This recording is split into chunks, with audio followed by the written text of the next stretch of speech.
हम इस वीडियो में नंबर सिस्टम का बेसिक्स पॉइंट्स को जानेंगे। पूरे चैप्टर में से मैंने कुछ पॉइंट्स को निकाल लिया है जिसके बाहर आपका नहीं आएगा। तो आपका सबसे पहला पॉइंट, इन 5 नंबर्स को जान लीजिए। Real number, rational number, irrational number, integer, whole number, natural number. ये टोटल 6 है। देखिए, तो आपका रियल नंबर क्या होता है? रियल नंबर में आपका rational number plus irrational number, rational number irrational number मिल के आपका रियल नंबर बन जाता है।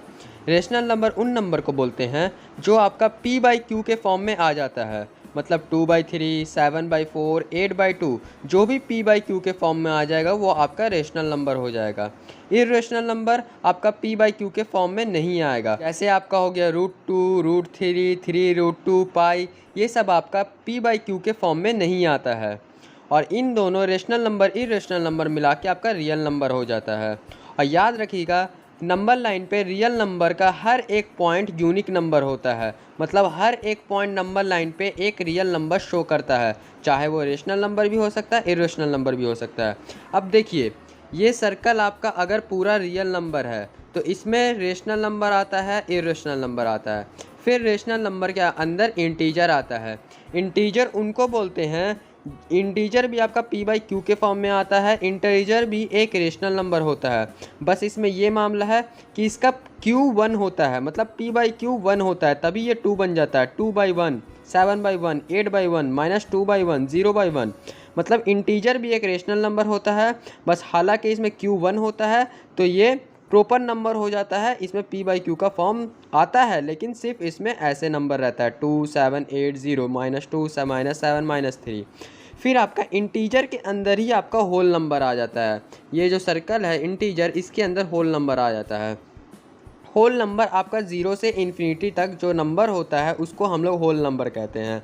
होल नंबर में बस आप अगर 0 हटा देंगे तो वो आपका नेचुरल नंबर हो जाएगा। 0 से इन्फिनिटी होल नंबर, 1 से इन्फिनिटी नेचुरल नंबर। तो ये आपका 5 पॉइंट है। और ये याद रखिएगा, whole number, natural number, integer, ये तीनों आपका रेशनल नंबर में होता है। ये सबसे आपका क्वेश्चन पूछ सकता है घुमा फिरा के।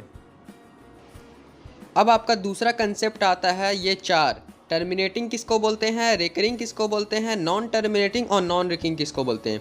देखिए, टर्मिनेटिंग आप सिंपल याद रखिए, ये कभी टर्मिनेटिंग आपका इंड हो जाता है, मतलब ये आपका रिपीट नहीं करता, आपका चलता नहीं रहता है। मतलब 0.25 ये 2 डेसिमल के बाद रुक गया, 2 डेसिमल के बाद रुक गया, 2 डेसिमल के बाद रुक गया, तो ये इंड हो जाता है। उसी तरीके से आपका नॉन टर्मिनेटिंग जो आपका इंड नहीं होता है वो चलता जाता है, 0.6666 ये चलता जाएगा, ये भी चलता जाएगा, ये भी चलता जाएगा। पाई का वैल्यू भी कभी रुकता नहीं है, ये चलता जाता है। ये इंड हो जाता है, ये इंड नहीं होता है। अब आपका आता है रेकरिंग। रेकरिंग उसको बोलते हैं जो आपका रिपीट करता है, जैसे 66666 एक एक नंबर रिपीट कर रहा है, यहाँ आपका 2 नंबर रिपीट कर रहा है, यहाँ आपका 4 नंबर रिपीट कर रहा है। तो यहाँ पे रेकरिंग में रिपीट होता है, नॉन रेकरिंग में रिपीट नहीं होता है। जैसे पाई का वैल्यू, ये आपका कभी भी रिपीट नहीं होता है, ये आपका 1, 2, 3, 4, 7, 6, 9 ऐसे नंबर रहता है। ये कभी आपका रिपीट नहीं करता, ना ही 1 नंबर रिपीट कर रहा है, ना ही 2 नंबर, ना ही 3 नंबर।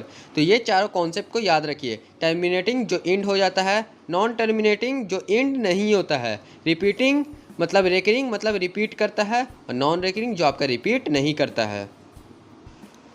अब आपका तीसरा कंसेप्ट रेशनल नंबर आ जाता है।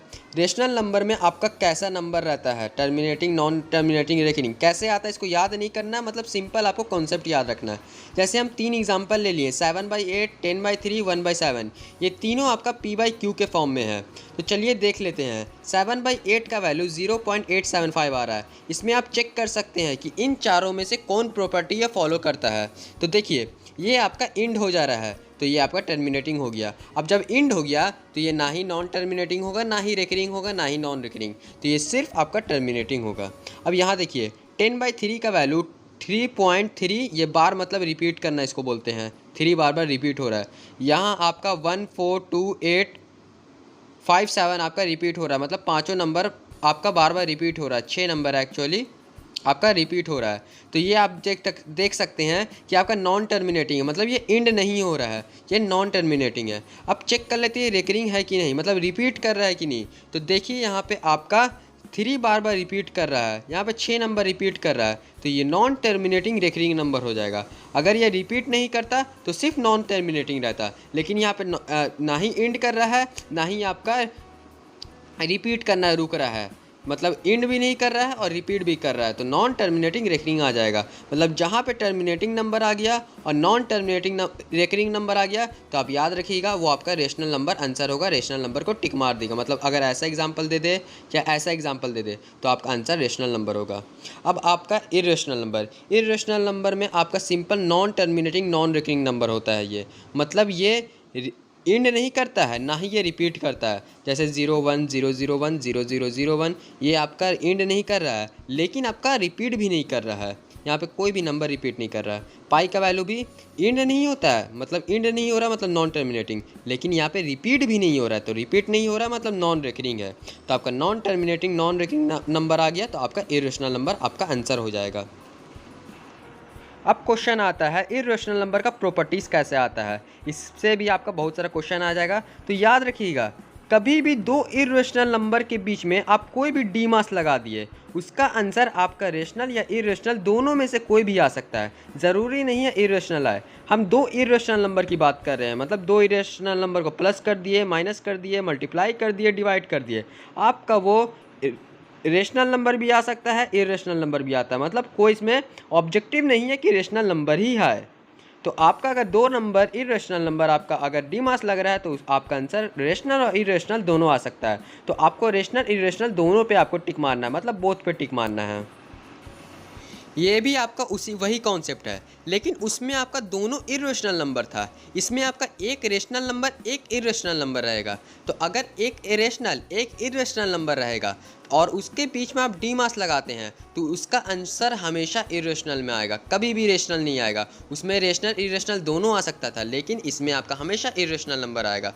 आप ऐसे कंसेप्ट याद रख लीजिए कि इरेशनल नंबर हमेशा कहता है कि अगर तुम मेरे तरीके से मेरा जैसा बंदा आप अगर मुझसे मिलाओगे तभी हम रेशनल नंबर में चेंज होंगे। मतलब इरेशनल नंबर ये बोलता है कि अगर मेरे ही जैसा इरेशनल लाओगे तभी हम रेशनल में चेंज हो जाएंगे, या फिर इरेशनल में ही रहेंगे, दोनों में हम चेंज हो सकते हैं। लेकिन अगर तुम इरेशनल में हूँ और अगर मेरे से उल्टा बंदा लेके आ जाते हो तो मैं कभी चेंज नहीं होऊंगा। ये कंसेप्ट आप याद कर सकते हैं।